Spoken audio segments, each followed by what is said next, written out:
नमस्कार दोस्तों, स्वागत है आपका लर्न हिस्ट्री यूट्यूब चैनल पे। और जो अपनी 3000 एमसीक्यूज़ की सीरीज चल रही थी उसी को हम आगे लेके चलेंगे, क्योंकि अपने 1000 क्वेश्चन हमने अपने कंप्लीट कर लिए थे। ठीक है, क्योंकि जो लास्ट वीडियो थी उसमें मैंने आपको बताया था कि अपने जो 1000 एमसीक्यूज़ है, वैसे 1001 टोटल कंप्लीट हमने कर लिए थे। इसके आगे हम लेके चलेंगे। इसके बाद हम क्या करेंगे कि जो इम्पोर्टेंट कॉन्सेप्ट्स हैं ना, वो क्लियर करेंगे। एक एक कॉन्सेप्ट हम लेके चलेंगे। वो आप कमेंट बॉक्स में बता सकते हैं। जैसे कुछ बच्चों ने पबएड के बारे में बताया था, तो उसके क्वेश्चन भी हम करेंगे। और इन जो क्लासेस की जो पीपीटी की जो पीडीएफ है, वो मेरे जो टेलीग्राम चैनल है, जिसका लिंक आपको डिस्क्रिप्शन बॉक्स में मिल जाएगा, जिसमें पॉलिटिकल साइंस लिखा हुआ है, तो वो ज्वाइन कर सकते हैं। वहाँ पे आपको इस सब की पीडीएफ मिल जाएगी। और जिन बच्चों को पेपर 1 में दिक्कत आती है, तो उसके लिए क्रैश कोर्स लॉन्च किया गया है, तो वो भी आप चेकआउट कर सकते हैं। ठीक है, तो स्टार्ट करते हैं अपनी इस वीडियो को। पहला क्वेश्चन इसमें आपसे पूछ रहा है, और इसके अलावा कोई भी आपकी दिक्कत परेशानी समस्या है तो बेझिझक आप पूछ सकते हैं, कमेंट बॉक्स में पूछ सकते हैं आप। ठीक है, टेलीग्राम चैनल है आपके लिए, व्हाट्सएप ग्रुप जो बनाया गया है उस पर भी आप पूछ सकते हैं ज्वाइन करके। ठीक है, तो पहला क्वेश्चन इसमें आपसे पूछ रहा है कि सरकारिया कमीशन कब का है। 1983 का। डेट भी ध्यान रखनी है कि जो रिकमेंडेशन देता है परमानेंट इंटरस्टेट काउंसिल बनाने का, कौन सा आर्टिकल है आपका? आर्टिकल 263। ठीक है, अच्छा। Created 1990, consisting 6 union cabinet minister, chief minister of all state. तो ये अपनी स्टेटमेंट सही है। सेकंड स्टेटमेंट क्या कहती है कि जो प्रेसिडेंट है ना, वो इस्टाब्लिश कर सकता है इंटरस्टेट काउंसिल कभी भी जब उनको ऐसा महसूस हो public interest would be served. Article 263, ये भी अपना ठीक है। ठीक है, थर्ड स्टेटमेंट इसमें है prime minister shall be appointed by the, अच्छा, prime minister appointed by the president. ठीक है, द अदर मिनिस्टर जो अपॉइंट किए जाते हैं प्रेसिडेंट द्वारा, किसकी एडवाइस से? Prime minister. तो अपनी जो तीनों ही स्टेटमेंट अपनी क्या आ गई? ठीक आ गई। लेकिन पहली चीज आपको ध्यान रखने वाली बात है कि सरकारिया कमीशन जो आया था वो आपका जो सेंटर स्टेट रिलेशन को इम्प्रूव करने के लिए। ठीक है, ये आपको ध्यान रखना है 1983 का। ठीक है, ध्यान रखना है ये जो डेट है इसके रिगार्डिंग सरकारिया कमीशन के लिए। नेक्स्ट, इसमें आपसे पूछ रहा है कि जो आपकी कॉन्स्टिट्यूएंट असेंबली थी ना, India opted for parliamentary form of government, the leader like Ambedkar is preferred responsibility and stability. C सही आंसर आएगा इसका। ठीक है, नेक्स्ट, इसमें आपसे पूछ रहा है पैक के बारे में पूछ रहा है। कल भी हमने देखे थे, पब्लिक अकाउंट कमेटी के बारे में हमने देखा था। ठीक है, जो कि आपका पहली बार कौन से एक्ट में मेंशन की गई थी? 1919 में। और बनाई कब गई थी? 1921 में। फिर हमने देखी थी एस्टिमेट कमेटी, जो बजट के रिगार्डिंग जो थी, कब बनाई गई थी आपकी? 1950 में। और जो सबसे लास्ट हमने देखी थी कौन सी थी? जो पीएसयूज के ऑडिट के रिगार्डिंग थी, वो क्या थी आपकी? 1964 में जो बनाई गई थी। ठीक है, ये सारी फाइनेंस कमीशन जो फाइनेंशियल कमिटीज़ हैं तीनों ही, सॉरी, तो ये आपको ध्यान रखना है। और पैक के बारे में हम जब भी बात करते हैं, एस्टिमेट कमेटी का तो आपको पता है कि जितने मेंबर आते हैं वो सभी लोकसभा से आते हैं, ये ध्यान रखने वाली बात है। ठीक है, और पैक के बारे में जब हम बात करते हैं तो इसके टोटल मेंबर कितने हैं? 22, जिसमें से 15 कहाँ से आते हैं? लोकसभा से। 15 आपके आते हैं लोकसभा से और 7 आपके आते हैं राज्यसभा से। ये आपको ध्यान रखना है। ठीक है, तो इसमें कहता है कि the report of public account committee is reported to the, किसको रिपोर्ट करता है? तो पब्लिक अकाउंट कमेटी, इसका जो सही आंसर आएगा, ये रिपोर्ट किसको करता है? प्रेसिडेंट को करता है, प्राइम मिनिस्टर को करता है, राज्यसभा को करता है? इसका जो आंसर आएगा लोकसभा। लोकसभा स्पीकर इसका आएगा सही आंसर। ठीक है, कि the report of public account committee, हाँ, तो लोकसभा स्पीकर इसका सही आंसर आएगा। नेक्स्ट, इसमें आपसे पूछ रहा है आपका कि the constituted on the almost same line. अच्छा, तो यदि हम जब भी देखते हैं कि राज्यसभा किसकी तर्ज पे है, इक्वल ग्रेड, ये गलत है अपना। लोकसभा है, लोअर हाउस, ये अपना ठीक आंसर आएगा ब्रिटेन की तरफ पे, 20 का सही आंसर आएगा। ठीक है, नेक्स्ट इसमें आपसे पूछ रहा है, नेक्स्ट पिछला वाला हो गया क्या? हाँ हो गया।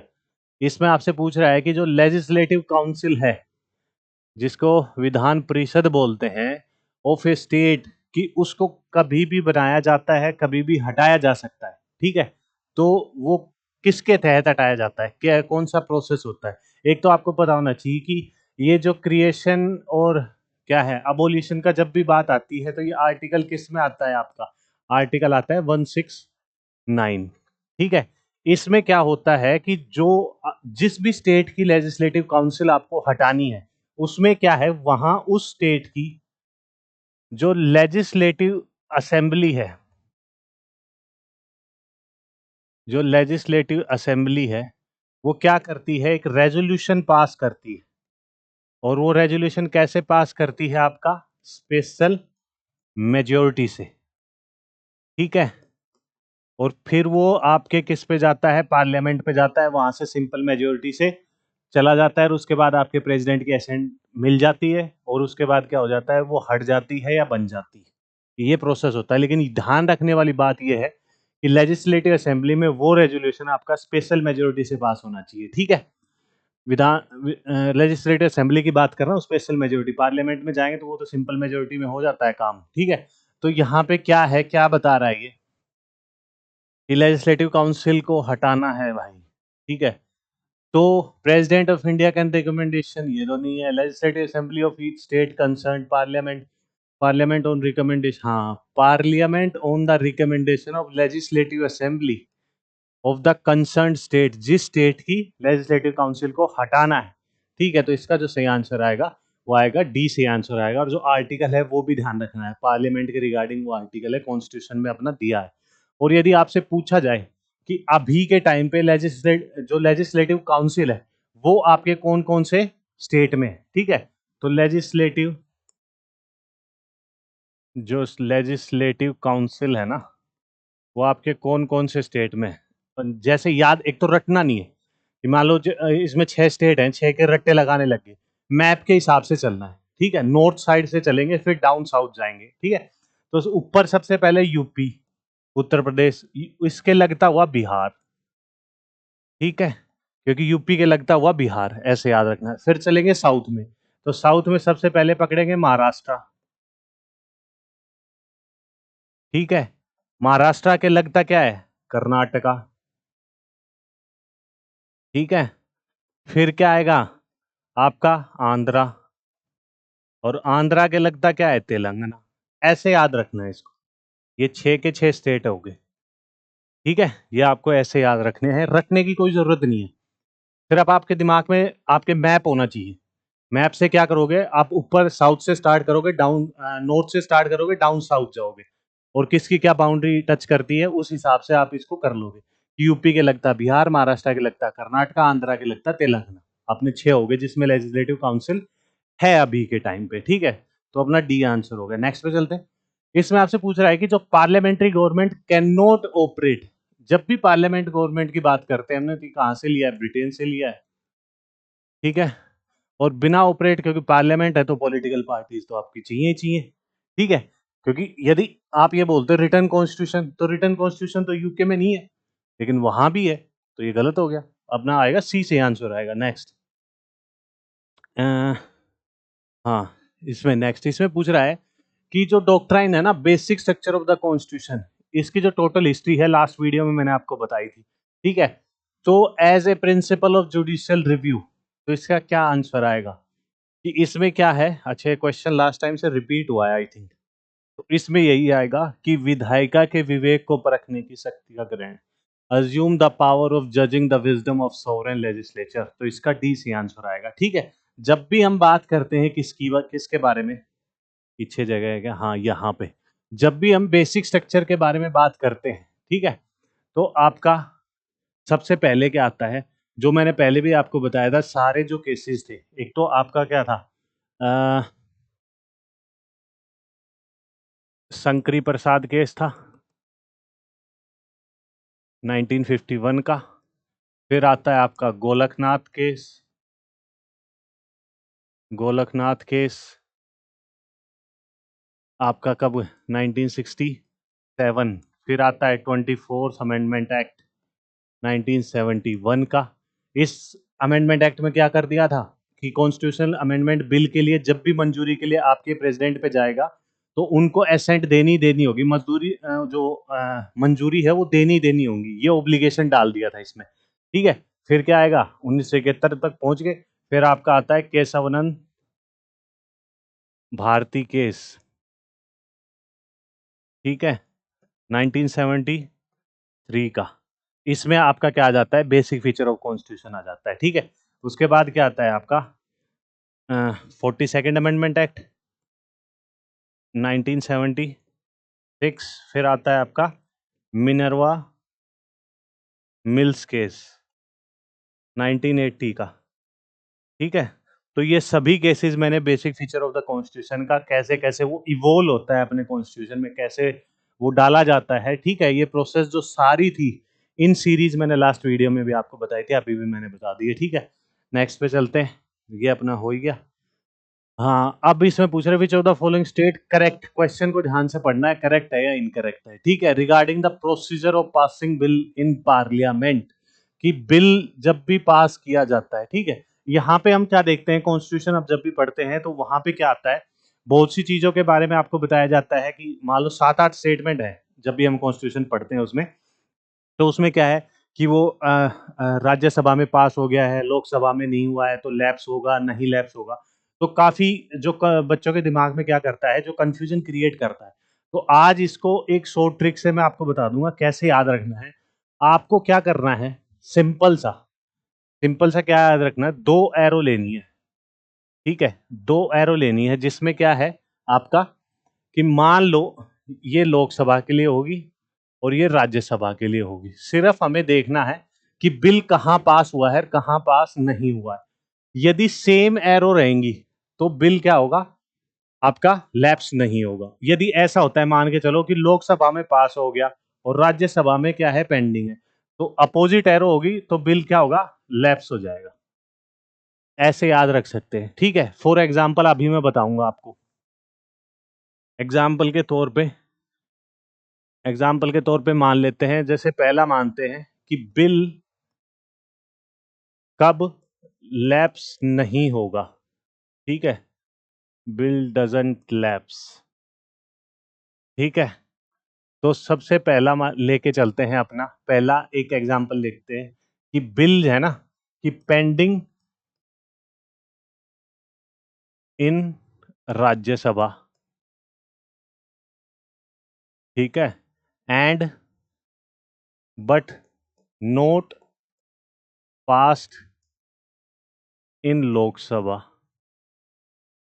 ठीक है, इस केस में क्या है, यदि हम वो एरो का प्रोसेस लेके चलते हैं तो क्या है कि पेंडिंग इन राज्यसभा मतलब पास नहीं है तो एरो डाउन मान लो, राज्यसभा में भाई पास नहीं हुआ, पेंडिंग है, और लोकसभा में पेंडिंग है और लोकसभा में पास नहीं हुआ तो भी एरो क्या आ गई नीचे। तो मतलब एरो सेम साइड जा रही है। ठीक है, तो मतलब क्या हो गया आपका, बिल लैप्स नहीं होगा। यदि रटने से बचना है तो सिंपल सी बात ये है कि कहीं भी लगा लेना आप, ये कॉन्सेप्ट आपका सब में एप्लीकेबल होगा ये। ठीक है, तो एरो यदि सेम साइड जा रही है तो इसका मतलब ये है कि बिल अपना लैप्स नहीं होगा।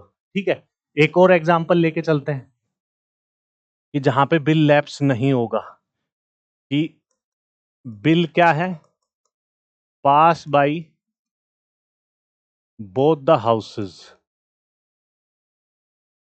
द हाउसेस, कि लोकसभा राज्यसभा दोनों में पास हो गया, लेकिन पेंडिंग कहां है अभी, एसेंट ऑफ प्रेसिडेंट, कि प्रेसिडेंट की मंजूरी के लिए अभी पेंडिंग पड़ा है। लेकिन हमने एरो क्या लेनी है कि लोकसभा में भी पास हो गया, राज्यसभा में भी पास हो गया, तो एरो सेम साइड जा रही है, तो क्या हो गया, बिल लैप्स नहीं होगा। ठीक है, यहीं पे आपसे एक क्वेश्चन, एक एग्जांपल और लेते हैं जिसमें आपसे बोला जाए कि बिल क्या है, लोकसभा में तो पास हो गया, ठीक है, लेकिन राज्यसभा में पेंडिंग है। तो क्या हो गया, एक पास हो गया, एक पेंडिंग पड़ा, अपोजिट एरो तो कैंसिल, तो क्या हो गया, बिल आपका लैप्स होगा। ठीक है, कहीं भी लगा, मान लो ये 7-8 स्टेटमेंट मुझे पता है कॉन्स्टिट्यूशन में दी हुई है, काफी बच्चों को दिक्कत भी आती है इनको याद रखने में। बस ये एरो वाला कॉन्सेप्ट कहीं भी लगा लेना, बस आपको देखना है कि लोकसभा में वो पास हुआ है नहीं हुआ, पेंडिंग पेंडिंग पड़ा है या क्या है, ठीक है। ऐसे राज्यसभा में पास हुआ है या पेंडिंग पड़ा है या फिर पास नहीं किया है, तो ये एरो वाला कॉन्सेप्ट लगा लो। सेम साइड एरो, चाहे ऊपर की साइड जाओ चाहे नीचे की साइड, सेम साइड एरो रहेगी ना, तो क्या होगा, आपका लैप्स नहीं होगा। अपोजिट एरो होगी तो कैंसिल कर देंगे और बिल लैप्स हो जाएगा। आपको ज्यादा रटने की जरूरत नहीं पड़ेगी इसमें, ठीक है। तो इसमें देख लेते हैं कि a bill pending in parliament shall not lapse because the progress to houses of the parliament. A bill pending in Rajya Sabha, अच्छा pending in Rajya Sabha which has not been passed by the, which has been not passed, कि यहाँ भी पास नहीं हो रहा, तो arrow क्या है, दोनों डाउन जा रही है, ठीक है। तो लैप्स करेगा नहीं, ये गलत होगी ये स्टेटमेंट अपनी, क्या करेक्ट पूछ रहा है ना। ए बिल पेंडिंग इन लोकसभा मतलब डाउन, अब ये पेंडिंग इन राज्यसभा ये भी डाउन, तो एरो सेम साइड है, तो मतलब बिल लैप्स नहीं होना चाहिए, तो ये कहता है सेल नोट लैप्स। तो यही अपनी स्टेटमेंट क्या आ जाएगी, सी सही निकल के आ जाएगी, ठीक है। रटने की जरूरत नहीं है कि वहां नहीं हो रहा यहाँ नहीं, बस एरो वाला कॉन्सेप्ट लगाओ। एरो चाहे दोनों में पास हो रही तो दोनों ऊपर, और पेंडिंग पड़ी है तो दोनों एरो नीचे की साइड लगाओ, रटने की कोई जरूरत नहीं, निकल जाएगा। नेक्स्ट, इसमें पूछ रहा है कि parliamentary government was adopted in India, क्यों? क्योंकि एक तो वही है, हिस्टोरिकल बैकग्राउंड है, प्रैक्टिस, सी सही आंसर आएगा इसका। Next, when A resolution for removal under the consideration speaker, अच्छा, कि स्पीकर को हटाने का प्रस्ताव विचारधार हो तो अध्यक्ष क्या करता है, does not take part in proceedings of the house, कर सकता है, ये गलत हो गया। Have no right to vote, vote भी कर सकता है, लेकिन has right to speak in, shall not preside नहीं कर सकता लेकिन पार्टिसिपेट कर सकता है, तो इसका आंसर सी सही आंसर आएगा आपका, डी ठीक है। नेक्स्ट, इसमें अच्छा, partial test, partially test ban treaty तो 1963 का ही है, ठीक है। पोखरन पहला, पहला ठीक है, तो 1974 का है, ठीक है। और नॉन प्रोलिफरेशन ट्रीटी आपकी कब की है, 1968 की, लेकिन लागू कब गई की गई थी, 1970 में, ठीक है। फिर सीटीबीटी के बारे में पूछता है तो 1996, ठीक है। तो ये अपना अरेंज कर लेना, तो ये इसका आंसर आ जाएगा, ठीक है। जब भी हम इसके बारे में, जब भी हम देखते हैं नॉन प्रोलिफरेशन ट्रीटी के बारे में बात करते हैं कि 1968 में ये क्यों लाई गई थी, बेसिकली यही था कि जो P5 कंट्रीज है ना, जब भी हम देखते हैं, चलो P5 छोड़ो, पहले क्या देखते हैं हम, पहले क्या है कि सबसे पहले 1945 में यूएस से अपना न्यूक्लियर बॉम्ब बना लेता है, उसको देखते हुए 1949 में, 1945 में इसने बना लिया। अब यूएसएसआर आ गया, क्योंकि भाई दोनों ही पावर थी तो यूएसएसआर भी देख के बनाएगा, तो ये बना लेता है अपना न्यूक्लियर बॉम्ब 1949 में, ठीक है। इनको देखते हुए यूके भी कूद जाता है, ये 1955 में बना लेता है। इनको देखते हुए फ्रांस भी आ जाता है, न्यूक्लियर बॉम्ब वो 1960 में बना लेता है। और इनको देखते हुए चाइना बना लेता है अपना, कब, 1964 में। एक तो ये क्या होगी, तीनों ही P5 कंट्रीज होगी, परमानेंट 5 कंट्रीज यूनाइटेड नेशन की। अब इन्होंने कहा कि हमारे पास तो न्यूक्लियर बॉम्ब हो गया, बाकी कोई नहीं बनाएगा, तो इन्होंने क्या किया, जो एनपीटी ले आए, कब ले आए, 1968 में, क्योंकि चाइना ने 1964 में बना लिया, इसके 4 साल बाद इन्होंने ये ले आए कि अब कोई न्यूक्लियर बॉम्ब नहीं बनाएगा, तो फिर ये लागू कर दी गई 1970 में। हमने कहा ये भाड़ में गई एनपीटी, हम चाइना के एग्जैक्ट 10 साल बाद 1964, एग्जैक्ट 10 साल बाद हम क्या करते हैं, जो पोखरन न्यूक्लियर एक्सप्लोजन टेस्ट 1 करते हैं, जिसका नाम स्माइलिंग बुद्धा दिया जाता है, तो इसका 1968 में एनपीटी इसलिए लाया जाता है, ठीक है। नेक्स्ट, इसमें पूछ रहा है इफ एन अनक्वालिफाइड और disqualified person sit in votes in Indian parliament, तो यही है इसमें, तो यही है कि उसको पर डे का फाइन 500 रुपये देना पड़ेगा सिटिंग का, ठीक है। नेक्स्ट, इसमें पूछा है the term of Rajya Sabha member fixed, term देखो कॉन्स्टिट्यूशन में तो जो जो राज्यसभा के मेंबर की जो टर्म है वो 6 साल की दी गई है, लेकिन वो कॉन्स्टिट्यूशन में तो नहीं है, लेकिन कॉन्स्टिट्यूशन ने किस पे छोड़ दी है, वो छोड़ दी है पार्लियामेंट पे।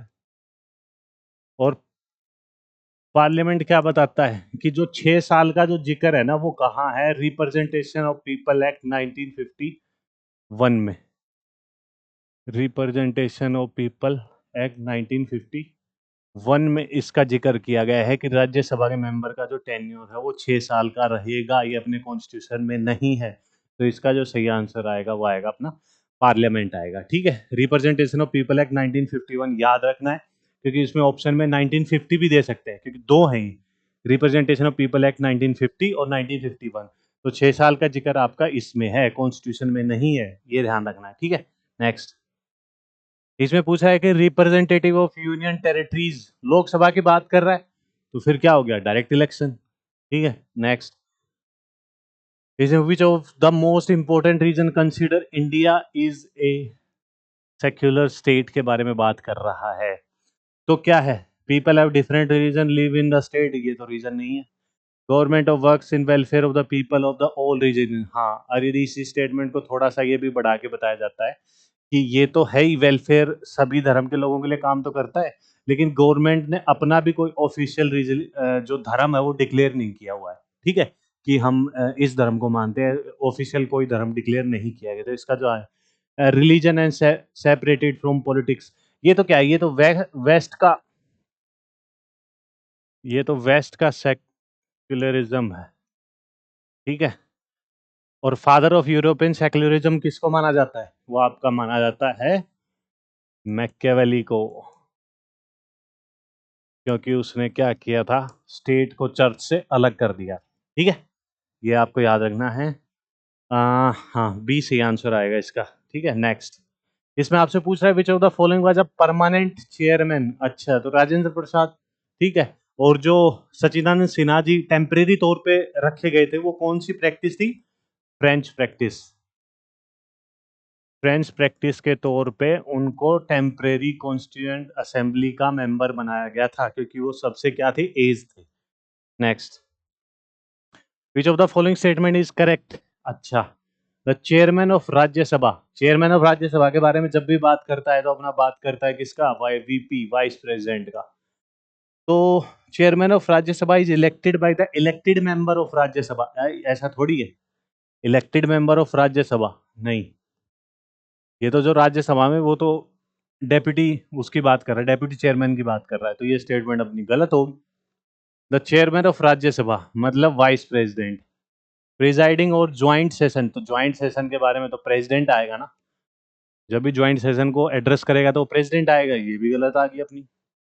The electoral college for the election of vice president is same as the election, ये कैसे हो सकता है कि जो वाइस प्रेसिडेंट का इलेक्शन है वो प्रेसिडेंट के इलेक्शन के साथ सेम कैसे हो सकता है, क्योंकि यहाँ वाइस प्रेसिडेंट के इलेक्शन में तो स्टेट का कोई रोल है ही नहीं, और यहाँ पे प्रेसिडेंट के इलेक्शन में क्या था, elected member of both the houses of parliament, Lok Sabha Rajya Sabha, और elected member of legislative assembly.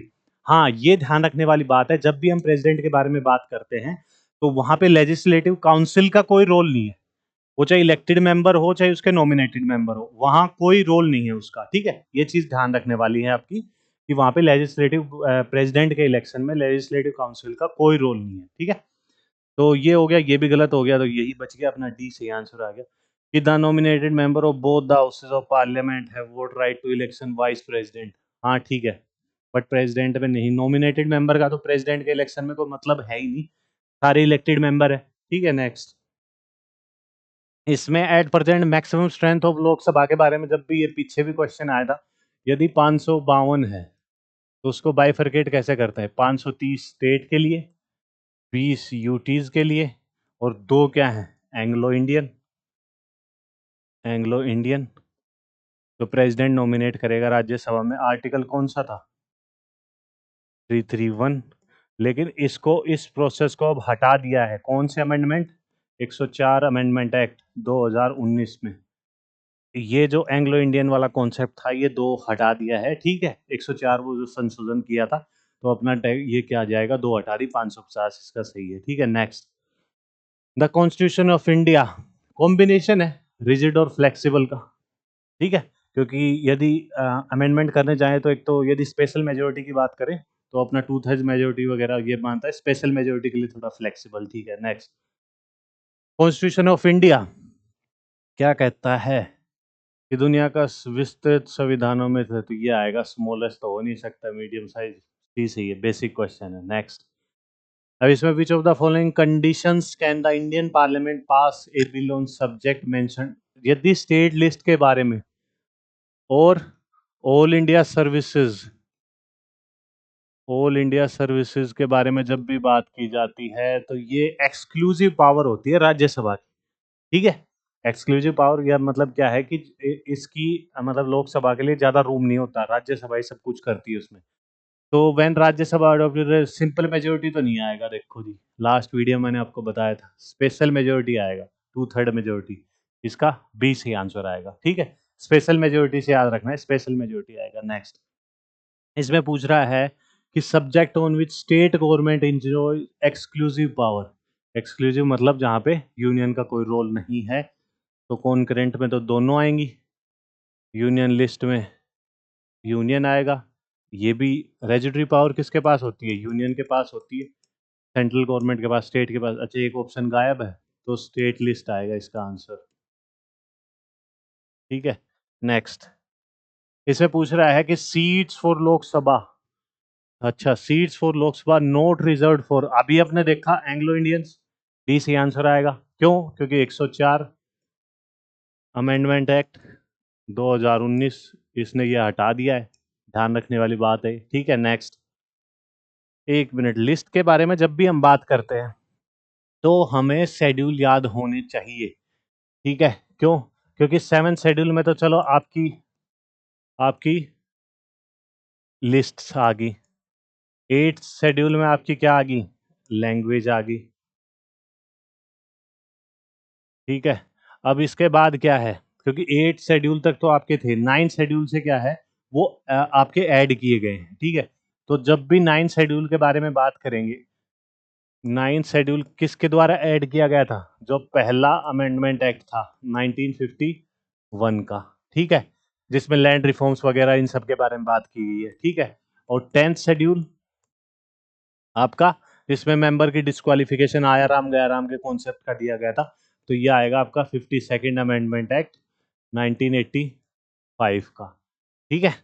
इसके बाद क्या है 11th शेड्यूल जो आपके पंचायत से रिलेट करता है, ये क्या आएगा 73rd अमेंडमेंट एक्ट 1992, और ये लागू कब होता है 24 अप्रैल 1993। ये लागू होने की डेट इसलिए मैंने आपको बताई है कि 24 अप्रैल को आपका पंचायती राज दिवस भी मनाया जाता है, ठीक है। ये याद याद रखने वाली बात है, क्योंकि स्टेटमेंट में डायरेक्ट आपसे पूछा जा सकता है, इस पे एक दिवस भी है आपका 24 अप्रैल को, ठीक है। 12th शेड्यूल म्यूनसिपैलिटी से रिलेट करता है आपका, तो वो क्या आएगा 74th अमेंडमेंट एक्ट 1992 का ही है, लेकिन ये कब आता है 1 जून 1993, ये जून का है, 1 जून का, ये है 24 अप्रैल का, दोनों की जो डेट है लागू हुए थे वो डेट आपको याद रखनी है। नेक्स्ट पे चलते हैं, ये अपना हो ही गया। हाँ इसमें पूछ रहा है कि हंग पार्लियामेंट किसे कहा जाता है, कि prime parliament in which no party has clear majority, prime minister has resigned from the गलत पार्लियामेंट, लैक ऑफ कोरम, हाँ लैम डक पार्लियामेंट, ये आएगा इसका सही आंसर। नेक्स्ट क्लियर मेजोरिटी नहीं होती कोई भी पार्टी के पास क्या है सरकार बनाने के लिए।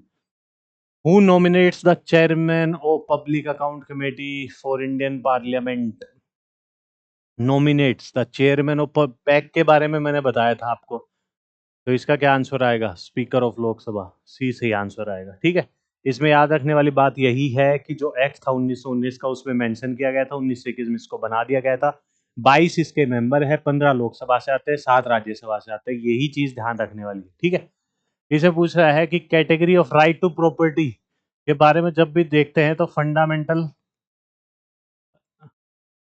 जो फंडामेंटल राइट था आर्टिकल 31 अमेंड कर दिया गया, हटा दिया गया, कौन सा 44th अमेंडमेंट एक्ट 1978 के, और कहाँ डाल दिया गया 300 ए आर्टिकल में, और अब क्या है ये एक फंडामेंटल राइट नहीं है, human right, natural right, legal right या ऑप्शन में आपको मिलेगा कॉन्स्टिट्यूशनल राइट, ठीक है। ये ध्यान रखने वाली बात है कि ये फंडामेंटल राइट अब नहीं रहा, ठीक है, क्योंकि 44th अमेंडमेंट एक्ट 44वें संशोधन 1978 में जो हुआ था उसने ये जो आर्टिकल 31 है ये निकाल दिया था फंडामेंटल राइट्स। नेक्स्ट इसमें पूछ रहा है कि decision on question about disqualification member of Lok Sabha के आर मेड बाय द, तो इसका क्या आंसर आएगा? स्पीकर आएगा इसका सही आंसर। ठीक है, नेक्स्ट।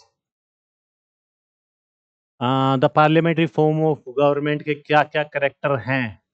तो जब भी हम पार्लियामेंट्री फॉर्म ऑफ गवर्नमेंट के बारे में जब भी मैं बात करता हूं तो मैं बताता हूं कि division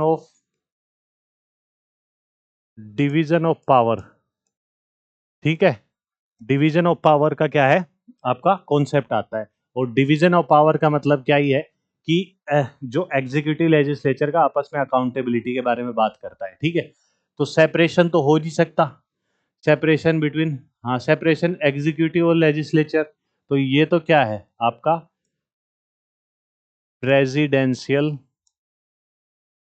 residential form of government के बारे में बात कर रहा है इसके थ्रू। तो जब भी सेपरेशन की पावर बात करता है एग्जीक्यूटिव लेजिस्लेचर, ठीक है, तो पॉलिटिकल होमोजेनियस सेपरेशन बिटवीन, अब जब भी separation between executive and judiciary की बात करते हैं तो आर्टिकल क्या आएगा अपना, आर्टिकल 50 डीपीएसपी के बारे में बात करता है। ठीक है, तो क्या आएगा इसमें, the parliament form of government is characterised by राजनीतिक एकरूपता।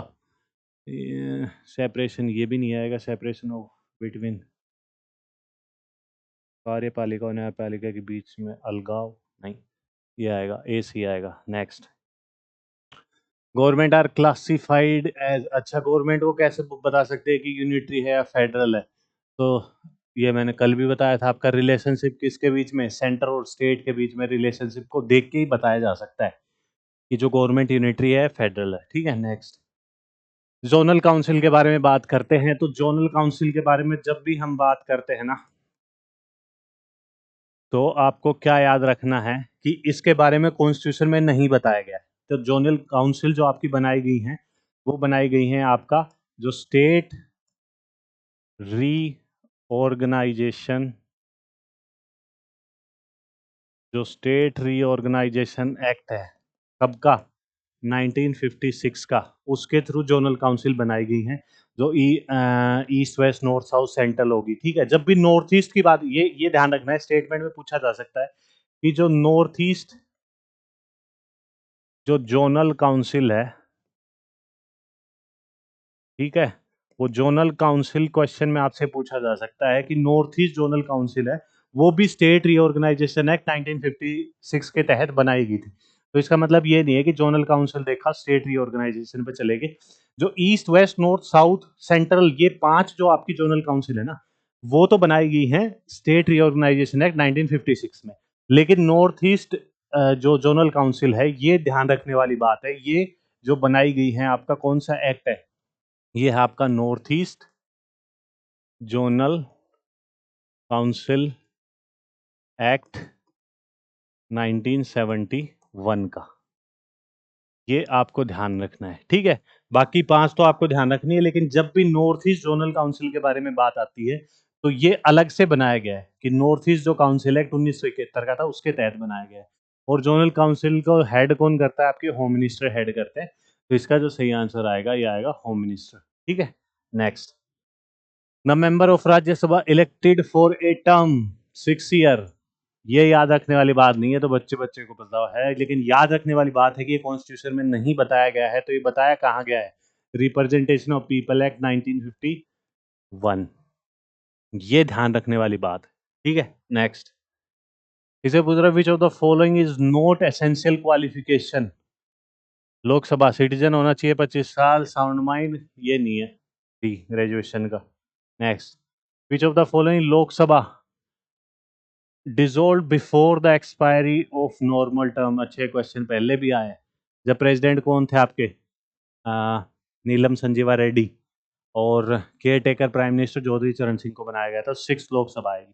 नेक्स्ट, इसमें आपसे पूछ रहे, तो स्टेटमेंट इज करेक्ट पूछ रहा है, ध्यान देने वाली चीज कि under the parliamentary government national interest given priority और party interest, parliamentary government is based on theory of, अब देखो theory of separation of power के बारे में जब भी बात की जाती है तो मैंने आपको बताया था ये है प्रेसिडेंशियल गवर्नमेंट, मींस यूएसए का एग्जांपल ले सकते हैं। तो ये गलत हो गया। Parliamentary government provides stable government, ऐसा हो नहीं सकता। अच्छी क्वेश्चन रिपीट हुआ है लास्ट टाइम, ये सही आंसर आएगा। नेक्स्ट,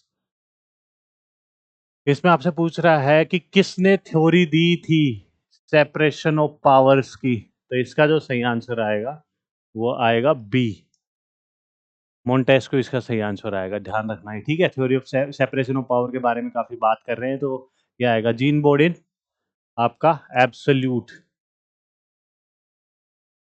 सॉवरेनिटी, ठीक है। और क्या है होब्स के बारे में, जब भी इनके वर्क, एक तो जो इनका स्टेट ऑफ नेचर को क्या बताता है, स्टेट ऑफ वॉर बताता है, वॉर ऑल अगेंस्ट ऑल, ठीक है। और I and fear were born together, man is a power seeking animal, ये सारी स्टेटमेंट आपकी होप्स की हैं। सोशल कॉन्ट्रैक्ट थ्योरी में बिलीव रखते हैं। और क्या था इनके जो इंपॉर्टेंट वर्क है, एक तो आपका दिस साइव हो गया, ठीक है, जिसमें जो सिटीजन स्टेट ऑफ नेचर की बात करते हैं। फिर आपका लिवाइथन हो जाएगा, सी मॉन्स्टर, स्टेट को सॉवरेन बनाते हैं, ठीक है, और चर्च को उसके अंडर लेके आते हैं स्टेट को। उसके बाद क्या आता है, डी कॉर्पोरी हो गया और डी होमिनी आएगा इसका आंसर, ठीक है। नेक्स्ट, अच्छा, राइट टू फ्रीडम, आर्टिकल 17 में क्या है, अनटचेबिलिटी, ठीक है। इसमें क्या है, abolition of titles, there is a difference between title and awards, ये आपको पता होना चाहिए, अवार्ड्स और टाइटल में डिफरेंस, ठीक है। और इसका सी आंसर आएगा। 20 में क्या है कि ऑफेंस कन्वेंशन के बारे में बात करता है, आपके फंडामेंटल राइट। 19 इसका सही, method of election of member of Rajya Sabha, अच्छा, अगर ये देखना है कि method of election of Rajya Sabha ये सिंपल हमने कहाँ से लिया है, तो इसका क्या आंसर आएगा, constitution of south Africa. US से क्या क्या लिए हैं, सबसे पहले प्रियम्बल, वी द पीपल, फिर क्या है फंडामेंटल राइट्स, फिर क्या है जुडिशियल रिव्यू, फिर क्या है फंडामेंटल इंडिपेंडेंट जुडिशरी, ठीक है। ये सब चीज़ें हमने इंपॉर्टेंट यूएस से ली हैं। ऑस्ट्रेलिया से क्या लिया, ऑस्ट्रेलिया से याद रखने के लिए मैंने बार बार बताया है, जहाँ पे दो चीज़ों से काम चलता हुआ, जैसे freedom of trade, freedom of trade, तो ट्रेड मतलब दो कंट्रियों के बीच में ट्रेड होगा, और ज्वाइंट सिटिंग मतलब लोकसभा राज्यसभा, आर्टिकल 108, और क्या है फ्रीडम ऑफ, हाँ, कॉन्करेंट लिस्ट, तो यहाँ पे सेंटर और स्टेट दोनों की है, तो जहाँ पे दो चीज़ों का दिखेगा वहाँ पे आपको ऑस्ट्रेलिया ही मिलेगा, ठीक है। साउथ अफ्रीका, आयरलैंड के बारे में जब भी हम बात करते हैं तो यहाँ से हमने क्या क्या लिया है, साउथ अफ्रीका से अमेंडमेंट प्रोसीजर आर्टिकल 368, आयरलैंड से क्या लिया है, DPSP, directive principle of state policies, ठीक है। और आयरलैंड ने ये कहाँ से लिया था, ये स्पेनिश, जो स्पेनिश कॉन्स्टिट्यूशन है वहां से लिया था। लेकिन हमें यदि क्वेश्चन बनता है तो अपना तो क्या आएगा, डीपीएसपी आयरलैंड ही आएगा।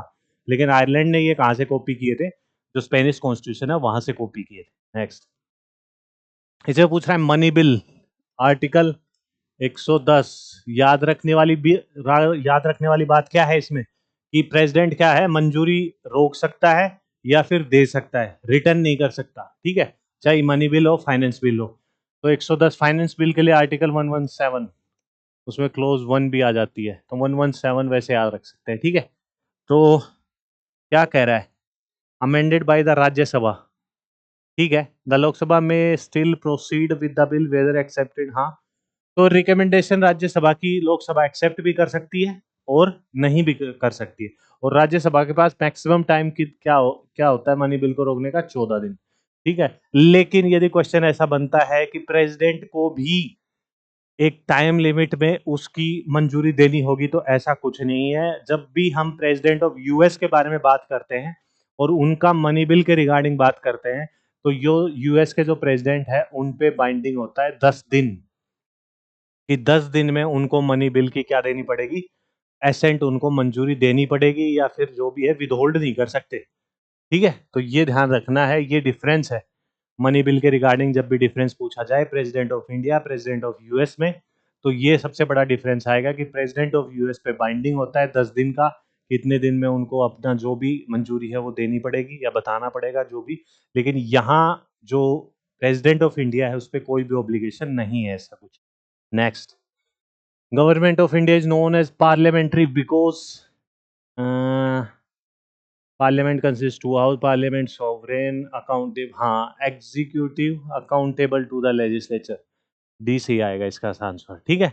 और यहीं पे ये कह देता कि ये इसके लिए रिस्पॉन्सिबल नहीं है, ठीक है, अकाउंटेबल नहीं है, तो वो क्या किस पे चला जाता, प्रेसिडेंशियल गवर्नमेंट पे, ठीक है। ये डिफरेंस है, पार्लियामेंट की बात करेगा तो आपके रिस्पॉन्सिबल होंगे, अकाउंटेबल होंगे, लेकिन यहाँ नहीं होंगे। Next, the subject on which the central government enjoy exclusive power, तो यूनियन गवर्नमेंट तो है ही, अच्छा ऑप्शन में गड़बड़ है, यूनियन लिस्ट सेंट्रल लिस्ट, अच्छा ऑप्शन में गड़बड़ है, तो ये सिंपल सा आएगा, जो सेंट्रल लिस्ट आएगी, और जो रेजिडरी जो पावर होती हैं जैसे cyber laws,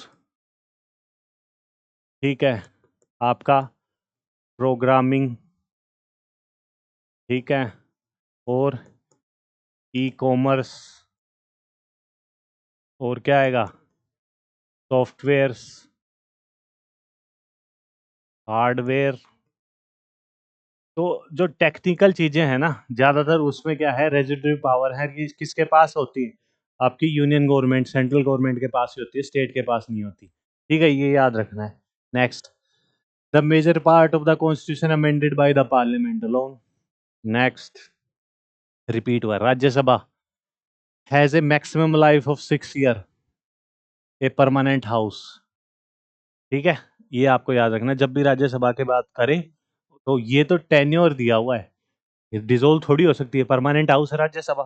next, licence of presidential system of government, अच्छा प्रेसिडेंशियल सिस्टम ऑफ गवर्नमेंट के बारे में बात कर रहा है, पार्लियामेंट की बात नहीं कर रहा, प्रेसिडेंशियल की बात कर रहा है, तो इसमें मैंने आपको बताया था कि executive independent to the legislature, हाँ तो यही आ जाएगा, इंडिपेंडेंट होगी, डिपेंडेंट नहीं होगी, अकाउंटेबल नहीं होगी, एग्जीक्यूटिव लेजिस्लेचर, तो ए सी आएगा इसका, ठीक है।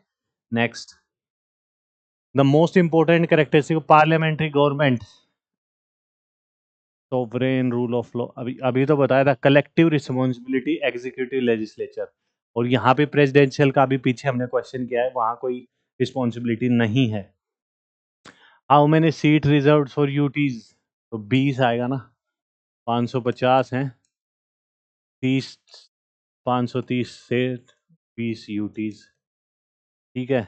Next, accountability responsibility prime minister and cabinet in Lok Sabha, direct continuous and collective, D.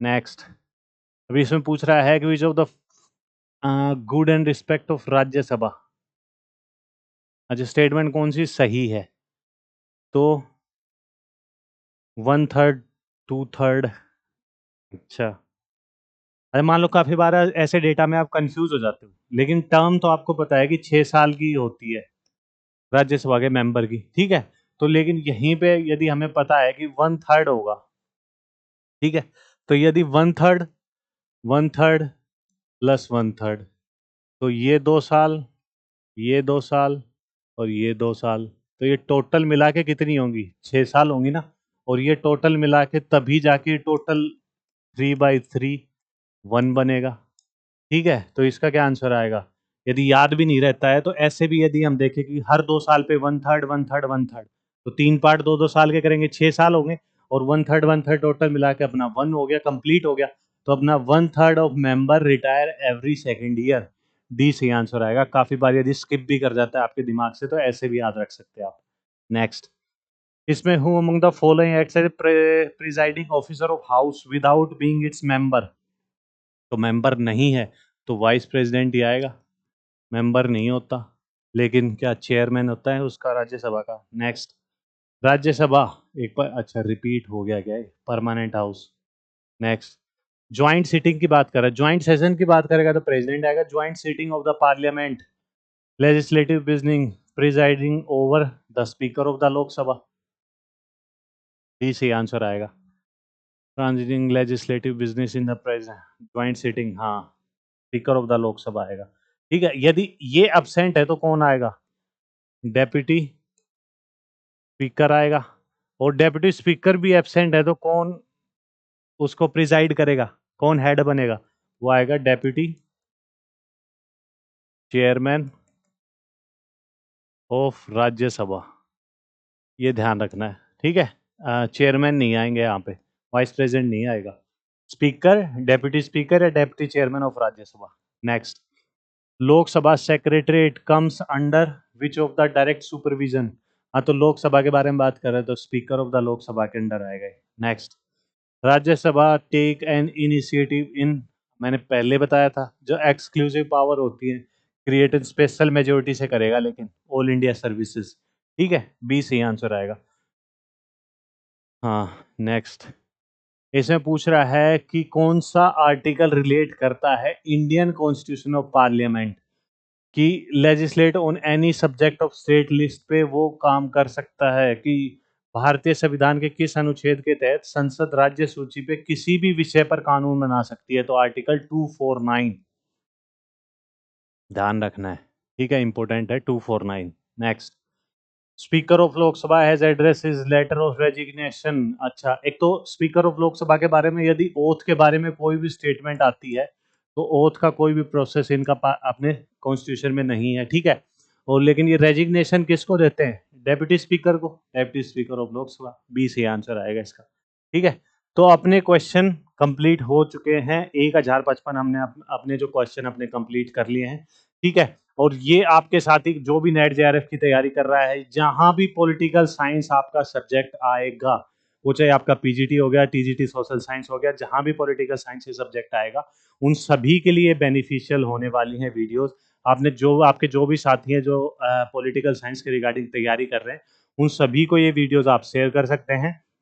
PDF के लिए मैंने आपको बताया था कि मेरा जो टेलीग्राम चैनल है वो ज्वाइन कर सकते हैं, उस पर जो पीडीएफ आपको मिल जाएगी, ठीक है। इसके अलावा आपकी कोई भी दिक्कत परेशानी समस्या है तो वो आप डायरेक्ट कमेंट बॉक्स में पूछ सकते हैं, उसके बारे में आपको जल्दी से जल्दी आपको जवाब उसके बारे में मिल जाएगा, ठीक है। अपने एग्जाम की तैयारी अच्छे से करते रहें। All the very best, thank you.